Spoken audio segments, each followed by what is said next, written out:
Cette semaine à Infomag, une citoyenne de Buckingham lance un appel à l'aide à la population. Début de la vaccination contre la grippe saisonnière et conférence pour aider le jeune paraplégique Loïc Beidel.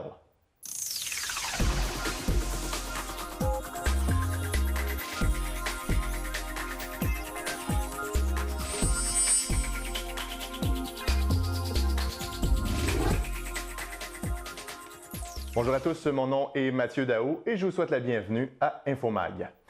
Une citoyenne de Buckingham est venue cogner à la porte de TVC Basse-Lièvre la semaine dernière afin de lancer un appel à l'aide auprès de la population. Hélène Carrière-Martel, âgée de 60 ans, vit une situation financière du moins très difficile et souffre même d'obésité morbide. Elle demande l'aide de bons samaritains pour effectuer des travaux à sa résidence qui risquent de tomber en pièces. Malgré le peu de revenus qu'elle possède, la Ville de Gatineau lui demande de corriger 8 infractions aux règlements municipaux d'ici les prochains jours. Voici à ce sujet notre reportage.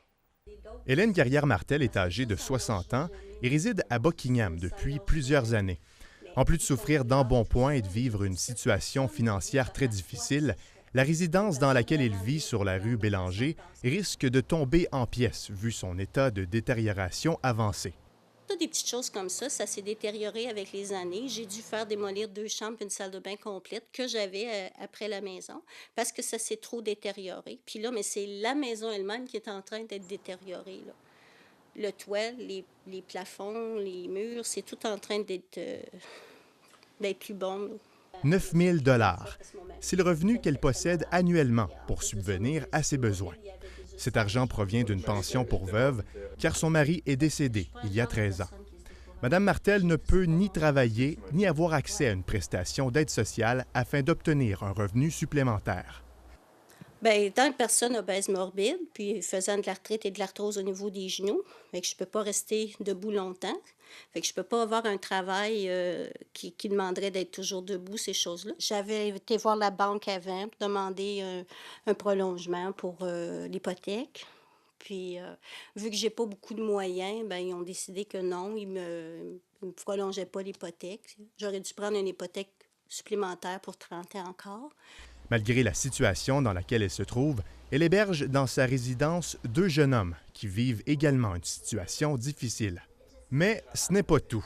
La Ville de Gatineau lui donne quelques jours afin d'effectuer des réparations à son logement, sans quoi elle pourrait être évincée. C'est pour cette raison qu'elle est venue voir l'équipe de TVC Basse-Lièvre. Elle désire lancer un appel à l'aide auprès de la population. C'est comme je dis, quand j'ai vécu des choses misérables, que j'étais tout seul, ça allait, j'étais toute seule. Mais là, j'ai 2 autres garçons qui partagent ma misère, puis c'est plutôt ça qui me fait de la peine, là, tu sais. Je suis capable de vivre mes affaires toute seule, mais là, j'ai 2 autres à penser, puis là, c'est ça qui m'a fait faire le mouvement. J'ai pas toute seule à penser, là, j'en ai 2 autres à voir en arrière, là. Puis je veux vraiment que, pour ce qui est de leur santé, je veux pas qu'ils tombent malades non plus. Ça me tient à cœur beaucoup. Parce qu'on sait qu'une maison, que s'il y a des champignons, ces choses-là, ça peut affecter la santé. Fait que j'ai pas envie qu'ils tombent malades non plus. Fait que ça rentre en ligne de compte beaucoup. Elle cherche en fait un contracteur qui accepterait de l'aider en argent et en temps ou n'importe quel bon samaritain qui pourrait offrir la main-d'œuvre nécessaire afin d'effectuer les travaux. Certains murs, le plafond, la galerie et le toit de la maison seraient à réparer.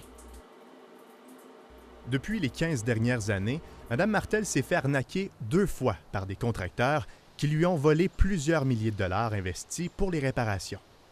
Le fait que c'est pour ça que la maison s'est dégradée, c'est que j'ai payé des gens pour faire la toiture, puis ils sont partis en faisant semblant de la faire. La même chose, les matériaux que j'avais achetés, bien, c'est pareil. J'ai dit, oui, tu peux prendre les matériaux qui restera, mais en fin de compte, il est parti avec le lot. Elle ne croit pas être la seule qui se retrouve dans ce genre de situation et espère envoyer un message d'espoir à ceux et celles qui hésitent d'aller chercher de l'aide. Quand je suis allée vous voir, quand je suis ressortie, j'ai ressenti de la force que je ne savais pas que j'avais cette force-là. Je me suis sentie vraiment pleine d'énergie, pleine de force. Puis j'ai regardé le ciel, j'ai dit, ouf, je ne pensais pas être capable de faire la démarche seulement. Juste aller vous voir, je ne pensais pas être capable. Toute personne qui voudrait aider Mme Martel est invitée à communiquer avec la TVC Basse-Lièvre. La vaccination contre la grippe saisonnière est débutée officiellement au Québec depuis le mardi 1er novembre. La plupart des cliniques médicales et certaines pharmacies offrent le vaccin un peu partout dans la région. Et c'est le cas de la coop santé de la Basse-Lièvre qui invite la population tout au long du mois de novembre. À noter que le vaccin est offert gratuitement aux personnes à risque. C'est le cas des enfants âgés de 6 à 23 mois, les personnes ayant certaines maladies chroniques et les travailleurs de la santé. Les femmes enceintes qui sont à leur 2e ou 3e trimestre de grossesse, ainsi que les personnes âgées de 60 ans et plus, pourront également obtenir le vaccin gratuitement. Toute autre personne qui désire se protéger contre l'influenza peut recevoir le vaccin à ses frais. De son côté, le Centre intégré de santé des services sociaux de l'Outaouais offre la vaccination gratuitement aux groupes vulnérables dans plus de 71 cliniques et dans 43 municipalités. La médecin conseil à la direction de la santé publique de l'Outaouais, Dr Carol McConry, nous parle de l'efficacité du vaccin. Ça dépend des années. Alors, le vaccin contre l'influenza, c'est un peu la roulette russe des vaccins. Vous savez, quand on est jeune, on reçoit 2 vaccins contre la rougeole, puis c'est fini, on est protégé à vie. Le vaccin contre l'influenza, il faut le donner à chaque année parce que les souches changent, les souches qui circulent puis qui rendent les gens malades. On pense que... Alors, le vaccin est fabriqué, ça prend des mois, ça prend 6 mois à fabriquer un vaccin contre l'influenza. L'OMS, l'Organisation mondiale de la santé, regarde les souches de virus qui circulent dans l'hémisphère sud quand eux sont en hiver, puis nous, on est en été, puis ils se disent, bien, OK, on va y aller avec ces 3 souches-là ou ces 4 souches-là. On a des vaccins maintenant à 4 souches. Et là, ils disent, bien, on va faire le vaccin pour l'hémisphère nord à partir de ces souches-là. Mais on peut se tromper. C'est ce qui est arrivé. Il y a des années où le virus qui circulait n'était pas du tout dans le vaccin. Pour avoir tous les détails concernant les dates et les heures des vaccinations à Buckingham, eh bien, on vous invite à visiter le coopsantébasselièvre.ca. Et pour ce qui est du CISO, eh bien, c'est au santéoutaouais.qc.ca. Maintenant, la bijouterie Hull à Buckingham fermera ses portes le 24 décembre prochain. L'entreprise familiale qui existe depuis 1947 sur la rue principale a été dirigée par plusieurs membres de la famille Hull au cours des dernières décennies. Depuis 36 ans, c'est Jocelyne Hull qui s'occupe de la boutique. Elle aura passé le même nombre d'années que son père, Lucien Hull, à la gestion de la compagnie de bijoux. Afin de remercier sa clientèle, la bijouterie offre une longue vente de fermeture qui se déroule depuis la fin septembre. Et à la mi-décembre, eh bien, plusieurs membres de la famille Hull seront dans la boutique afin de remercier et échanger avec les clients. Un nouveau bistrot de luxe est installé sur l'avenue Buckingham depuis le début du mois de septembre. Le Belga Bistro Bar a d'ailleurs fait son ouverture officielle le vendredi 28 octobre dernier. La nouvelle entreprise gastronomique offre à sa clientèle une cuisine variée et une ambiance décontractée. Le Belga présentera même des spectacles d'humour durant les mois de novembre et décembre. C'est l'ancien propriétaire du resto Le Sans Pareil à Gatineau, Luc Guilaine, qui est l'un des 2 actionnaires. M. Guilaine est aussi le propriétaire de Chocomotive, qui se trouve à être dans le même édifice que son nouveau resto. Il nous explique ce que propose le Belga aux amateurs de bistronomie et croit qu'il y avait un manque de ce genre de resto dans le secteur. Oh ben avec l'expérience que j'ai, je veux faire un bistrot de luxe, ce qu'on appelle un peu aussi la bistronomie. Donc c'est démocratiser la gastronomie et la rendre accessible à tout le monde. Ça fait que ce qu'on offre, c'est beaucoup de trilogies, des trios de bœuf, trios de viande, volaille, gibier, trios de poissons, mollusques et crustacés. Donc ça permet aux gens de goûter à plusieurs choses dans la même assiette. Oh, les principaux commentaires, non seulement c'est bon, c'est excellent, mais principalement il y avait un manque de restaurants de ce genre-là à Buckingham. Et non seulement à Buckingham, mais je parle de tout l'est de Gatineau. Là, à partir de Paiement, il n'y a plus grand-chose dans la restauration. Ça fait que c'est vraiment un complément pour la région. Le Belga Bistro Bar est situé au 503 avenue de Buckingham et est ouvert sur l'heure du midi, du mardi au vendredi, ainsi que sur l'heure du souper, du mardi au samedi. La Société canadienne du cancer sensibilise les femmes de l'Outaouais à l'importance du dépistage du cancer du sein. D'ici le temps des fêtes, l'objectif est de passer un message clair sur l'importance de passer une mammographie tous les 2 ans afin de dépister le cancer du sein. 30 femmes seront recrutées pour représenter et distribuer le Mémo Mammo, un outil éducatif original qui démontre l'efficacité de la mammographie comme mode de dépistage. Cette stratégie-là a été choisie afin de mieux sensibiliser les femmes réticentes à passer une mammographie ou encore celles qui ne savent pas que le programme de dépistage du cancer du sein existe. C'est l'animatrice à Unique FM et ambassadrice de la campagne, Sheila Fournier, qui a eu le mandat pour une deuxième année consécutive de transmettre le message aux femmes de 50 à 69 ans de la région. Madame Fournier nous décrit le mémo mammo et explique qu'il peut y avoir une certaine crainte face à la mammographie. Mais aussi, on recrute des marraines. Les marraines, elles, ce qu'elles font, c'est qu'elles donnent ce petit porte-clés-là qui représente une masse que vous pourriez détecter à l'auto-examen des seins, peut-être même de visu, parce que là, c'est vraiment très, très gros. Et ça, c'est ce que la mammo va vous permettre de déceler. Alors, vous voyez la différence entre les deux, hein?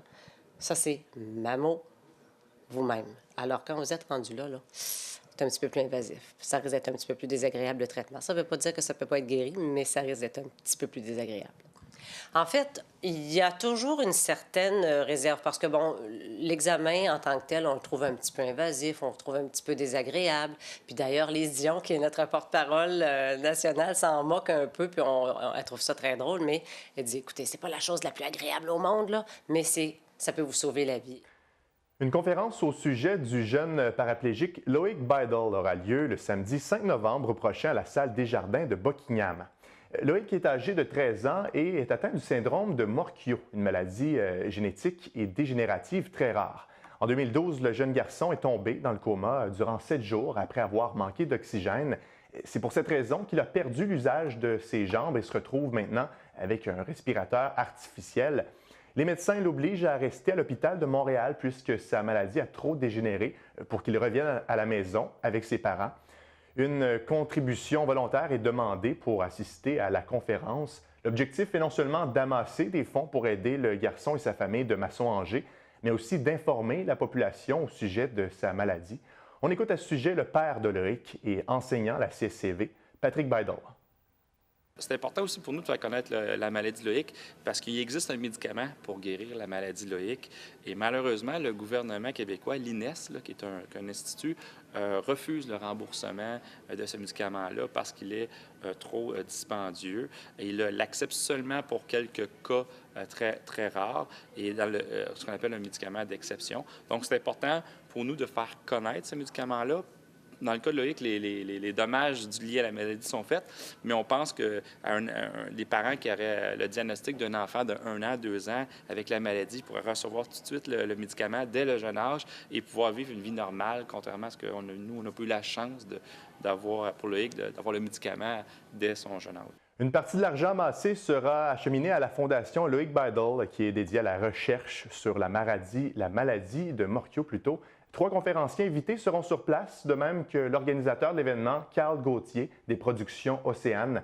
L'information pour obtenir les billets se trouve sur notre page Facebook.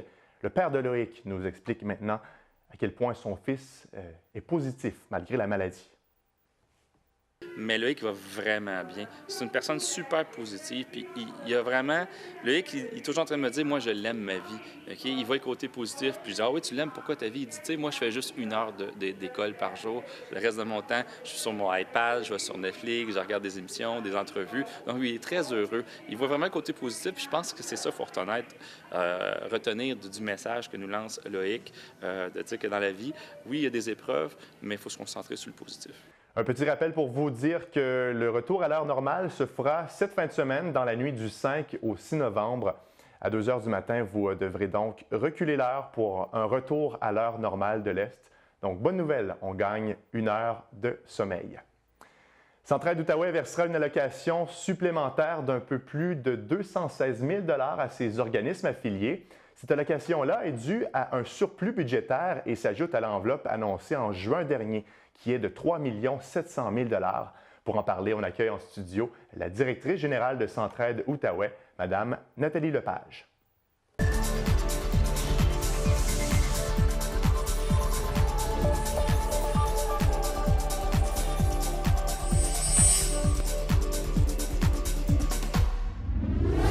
Madame Lepage, bonjour. Bonjour. On est déjà en début de campagne 2016 de Centraide et déjà, on a des bonnes nouvelles. 216 700 $, c'est un montant de plus qui ira aux 66 organismes de la région et ce sera distribué au courant du mois de novembre. D'où ça vient, ce surplus budgétaire-là? En fait, ça vient de notre autre année financière qui s'est terminée au 30 juin.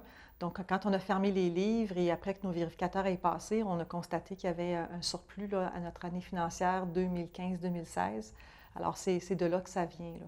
Et c'est pour quelle raison qu'on a cet argent-là? Il y a sûrement des raisons derrière ça. En fait, il y a deux raisons principales. D'abord, comme nous, c'est des promesses de dons que les gens nous donnent l'année suivante, bien, on a toujours une provision qu'on garde pour les mauvaises créances en cours d'année parce qu'il y a des gens qui déménagent, qui partent à la retraite. Donc, parfois, on n'a pas tous les montants qui ont été promis. Donc, ces montants-là, la réserve qu'on avait mis était beaucoup moins importante que ce qu'on avait envisagé. Donc, ça a fait plus d'argent qui est rentré. Et l'autre aspect, c'est au niveau des frais de gestion, frais d'opération. La saine gestion de ces coûts-là a fait en sorte qu'on a moins dépensé que ce qui avait été budgété. Et de quelle manière on gère de façon rigoureuse les frais d'opération pour un organisme comme Centraide? Bien, à chaque début d'année, on a un budget, bien entendu, des différentes dépenses qu'on prévoit dans le courant de l'année. Mais on se permet de se poser toujours la question, est-ce qu'on en a besoin? On va chercher le meilleur prix. On a des gratuités aussi parfois. On se fait donner des commandites. Donc, tout ça mis ensemble fait en sorte qu'on dépense moins que ce qu'on avait prévu en fin d'année. Le 216 700 sera séparé. Comment les organismes réagissent face à cette nouvelle-là? Les organismes ont été vraiment très heureux parce que c'est la première fois qu'on retourne, après qu'on ait annoncé les montants qui sont distribués, qu'on retourne en leur annonçant qu'on a d'autres argent à leur donner. Alors, c'était une belle surprise qu'ils n'attendaient pas. Et plusieurs ont dit bien, que ça leur permettrait de consolider certains programmes ou de finir certaines choses qui avaient commencé là, dans les différents services. Alors, c'était unanimement là, très bien reçu. Et du côté de Centraide, bon, on sait que durant les 5 dernières années, vous n'avez pas tout à fait réussi à atteindre votre objectif. J'imagine que c'est très motivant de savoir ça. Ah oui, absolument. Les gens étaient, autant les employés que les membres du conseil d'administration étaient vraiment très heureux de ça parce que c'est toujours crève-cœur pour nous d'avoir à prendre des décisions de diminuer les montants aux organismes parce qu'on sait à quel point que les besoins sont grands, que les services qui sont offerts sont importants. Mais on ne peut pas donner l'argent qu'on n'a pas. Alors, de pouvoir leur dire que finalement, on a 216 000 $ qu'on peut distribuer, bien, ça nous a fait vraiment plaisir, là. Les organismes appuyés vont recevoir un montant qui équivaut au financement reçu en 2015-2016. Ça veut dire quoi, ça? En fait, ça nous permet de faire un réajustement de 11 %. Donc, ça les ramène au montant qu'on leur avait alloué l'année passée. Donc, ça annule la diminution qu'on leur a annoncée là, au mois de juin dernier. Si vous le permettez, on peut parler un peu de la campagne 2016. Bon, cette année, on mise sur un nombre de personnes, 65 400 pour être plus exact. Parlez-nous de cette campagne-là. Bien, écoutez, on a pris cette décision-là parce que l'argent qu'on ramasse, ce n'est pas une fin en soi. Ça a toujours été pour aider des gens dans le besoin de notre communauté. Alors, on s'est dit, bien, mettons ça de l'avant, justement, que c'est 65 400 personnes qu'on veut aider pour rappeler aux gens bien, que c'est à ça que ça sert l'argent. Et ça a été très, très bien reçu. Un petit peu partout, les gens ont dit, bien, nous, on aimerait ça dans notre milieu de travail, avoir, nous aussi, un objectif de personnes à aider en même temps qu'un objectif monétaire. Alors, ça rappelle aux gens, c'est ça, justement, pourquoi on fait ça. Et vous me parlez tout à l'heure, hors d'onde, que tout au long de la campagne, vous allez dévoiler avec un compteur le nombre de personnes qui vont être aidées. C'est une belle façon de voir les choses et de voir comment avance la campagne. Oui, effectivement. Donc, on va avoir un thermomètre comme à l'habitude, mais c'est le nombre de personnes aidées. Donc, on pensait que ça pourrait motiver les gens de dire, OK, on est rendu à 10 000, on ne lâche pas, c'est 65 000 l'objectif. Alors, c'est concret pour les gens de dire, OK, si j'en rajoute, je vais aider du monde vraiment à s'en sortir. Alors, c'est motivant pour les donateurs. Est-ce que Centraide a quand même un objectif en argent pour 2016? Oui, on a un objectif en argent, évidemment, parce que c'est ça qui va nous permettre d'agir. Cet objectif-là est de 4 725 000 $, donc qui va permettre d'aider 65 400 personnes. Il est un peu à la baisse depuis les dernières années. Est-ce que ces 4 millions, c'est plus réaliste selon vous? Bien, il est un peu plus haut que ce qu'on a ramassé l'année passée, ce qu'on a annoncé, mais effectivement, depuis 5 ans, les objectifs sont à la baisse. Oui, on pense que c'est réaliste. On regarde les enjeux, les opportunités qu'on a également et on pense qu'on est capable de l'atteindre. Et en terminant, Mme Lepage, comment se déroule là, au moment où on se parle la campagne? Mais ça se passe bien. Je veux dire, les campagnes démarrent, ça fait 4 semaines, mais un petit peu partout, ça démarre présentement. Les résultats commencent à rentrer tranquillement. On sent beaucoup d'enthousiasme, beaucoup d'engagement des milieux de travail, des donateurs. Donc, on est très confiants d'atteindre notre objectif. Madame Nathalie Lepage, vous êtes directrice générale de Centraide Outaouais. Merci beaucoup d'avoir été avec nous aujourd'hui. Ça m'a fait plaisir. Merci.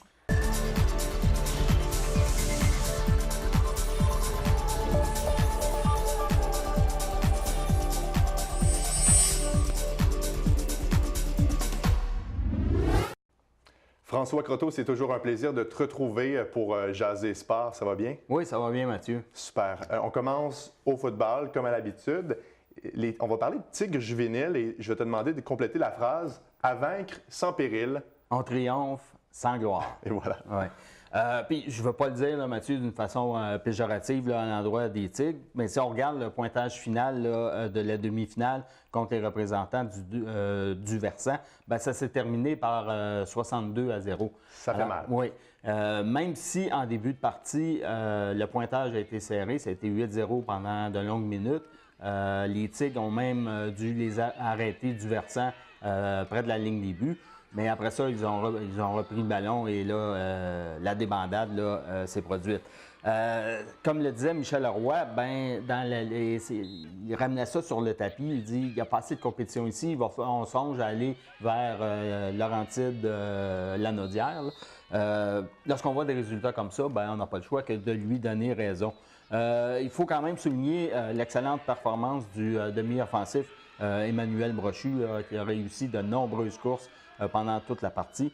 C'est lui d'ailleurs qui s'est vu décerner le titre de joueur du match. Prochains adversaires pour les juvéniles, ben, c'est les représentants de Nicolas Gatineau dans la grande finale. Eux, ils ont accédé à la grande danse en disposant de l'école secondaire de Lille par le pointage de 40-13. Donc, ça devrait être un très bon match dimanche prochain. Et il y a aussi du côté des cadets, il faut souligner quand même un match extrêmement serré contre Saint-Alexandre. Ils ont pu triompher par le pointage de 8-3. On sait que les conditions climatiques sont un peu difficiles en fin de semaine. Et ils vont également affronter Nicolas Gatineau dans la grande finale. Donc, ça débute ici même au terrain de l'école secondaire à compter de 11h30, le match des cadets. Et par la suite, on va avoir le match des juvéniles. Défaite crève-cœur, il faut le dire, du côté des Griffons. Oui, effectivement. Ils menaient après 3/4. C'était contre les Lynx du cégep Édouard-Montpetit. On parle là, des quarts de finale. Et malheureusement, ils se sont fait remonter. Là. Ils menaient par 3 touchés et ils se sont fait remonter. Il a fallu attendre la 3e prolongation pour trouver le vainqueur. Ça s'est terminé par le pointage de 40-37. C'est sûr que c'est une défaite crève-cœur pour les Griffons. Mais d'un autre côté, du côté de la direction, ben, on se dit très satisfait de la première saison en Division 2. On sait que l'an dernier, ils étaient en Division 3. Ils avaient terminé au troisième rang de leur section, accédé aux éliminatoires déjà cette année. Donc, je pense que le ciel est bleu là, du côté des Griffons pour la prochaine saison. On parle hockey maintenant. 2 autres défaites des Flames et j'ai l'impression qu'on repasse tout le temps la même cassette à chaque semaine. Oui, effectivement, je n'ai pas besoin de changer mon titre, là, c'est ça. Sauf qu'il faut quand même dire là, que vendredi soir dernier, les Flames étaient du côté de Saint-Léonard. Ils ont subi une défaite de 3-2. Saint-Léonard, c'est quand même une très bonne équipe. Ils sont en 2e position dans la division. Où ça s'est gâté un peu, ben, c'est dimanche après-midi du côté de Princeville. Les Flames menaient 4-1 après 2 et ils ont perdu finalement 5-4 en supplémentaire, en prolongation. Alors ça, là, c'est pas acceptable. Je pense que quand tu gagnes par le pointage de 4-1, junior 3A, tu dois te gagner la partie. Et c'est ce qui a entraîné une sortie sur le site web de l'équipe d'un des actionnaires, c'est Alex Moserol, qui va en 2 volets. Il dit essentiellement ce qu'il dit aux joueurs, ben, c'est réveillez-vous parce que la performance, là, c'est pas acceptable. Et il demande aussi aux spectateurs de venir en plus grand nombre encourager l'équipe parce que c'est important aussi pour le moral des troupes. Naturellement, lorsque tu ne gagnes pas, c'est plus difficile d'attirer des gens, mais ça, c'est un peu comme la saucisse. Hein? Plus de gens en mangent parce qu'elle est plus fraîche, et bon, etc. Donc, mais il y a quelque chose à faire là, du côté des Flames. Ça prendrait un peu plus de sport, puis ça prend aussi un peu plus d'implication du côté des joueurs. Bon, maintenant, tour d'horizon de l'Association du hockey mineur de la Lièvre. Effectivement, on sait que la semaine dernière, on avait fait le tour un peu du côté des voisins de Papineau. Là, on y va du côté local dans les catégories simples lettres. Et il faut souligner l'excellent départ cette année de l'association. Ils ont présentement 5 équipes qui trônent au sommet de leur division. Et je pense que ça vaut la peine de les nommer. Dans le moment, il y a la Tomah qui est premier avec une fiche de 5 victoires, 2 défaites. Le Piouia n'a subi aucune défaite en 5 sorties. Le Bantama, une belle fiche de 5 victoires, 2 défaites et un match nul. Le Bantam B et le Medjota présentent des fiches identiques de 6-0-1. Alors, c'est excellent comme début de saison. Et j'invite aussi les parents des joueurs, les gérants, les entraîneurs, si vous avez des nouvelles ou des équipes qui se mettent en évidence, des joueurs qui se mettent en évidence, vous pouvez nous en faire part. Ça va nous faire extrêmement plaisir d'en glisser un mot pendant le bulletin. Xavier Simoneau du Midget 3A, il s'est reblessé encore une fois. Oui, malheureusement. Et c'est tout le temps victime de coups, je ne dirais pas salaud, mais de coups douteux, des coups à la tête. On sait qu'en janvier 2016, il avait subi une sévère commotion cérébrale. Il n'avait pas rejoué de l'année. Cette année, c'est-à-dire dimanche dernier, c'est un coup derrière la tête. Il a une entorse cervicale. Donc ça, pour moi, c'est pas acceptable au niveau de Midget 3A. On sait que c'est une ligue de développement. Ce sont des jeunes athlètes. Je pense que la Ligue va devoir sévir et plus sévèrement envers des gestes comme ça. Aux Jeux du Québec, maintenant, François, Danny Boivin est le nouveau chef de mission. Oui, c'est lui qui va remplacer Danny Arcan. On sait qu'il a été retenu justement comme chef de mission par le Loisir Sport Outaouais. Il a déjà participé aux Jeux en tant qu'athlète et aussi en tant que chef de mission. Danny est originaire de Gatineau et il a une expérience de 10 ans en camp de jour, multisport et de 3 ans aussi en coordination de toutes ces activités-là. Donc, pour diriger des jeunes athlètes lors des Jeux, c'est la personne désignée. Et en terminant, on parle ski, retour de Olivier Rochon et Dustin Cook. Oui, effectivement, les deux étaient inactifs depuis plus d'1 an. On sait que Dustin Cook, originaire du Lac-Saint-Marie, s'est blessé au genou en mars 2015. Il a déjà remporté la Coupe du monde en slalom géant, âgé de 27 ans. Donc, c'est un retour cette année. On lui souhaite la meilleure des chances. Olivier Rochon, qui lui aussi est originaire de Gatineau, il s'était blessé à l'orbite de l'œil. Ça avait nécessité une opération. C'était un coup de genou sur la figure qui avait nécessité ça. Il est complètement remis. On sait qu'il a déjà gagné une Globe de cristal. Donc, 2 noms de l'équipe canadienne, des gens de chez nous, c'est à suivre cette saison. Le ski, ça va débuter en décembre. Merci pour les sports, François. On se retrouve la semaine prochaine. Oui, et ça va me faire plaisir. Merci d'avoir été avec nous aujourd'hui. Au nom de toute l'équipe, merci. On se retrouve la semaine prochaine. Comme François, au revoir.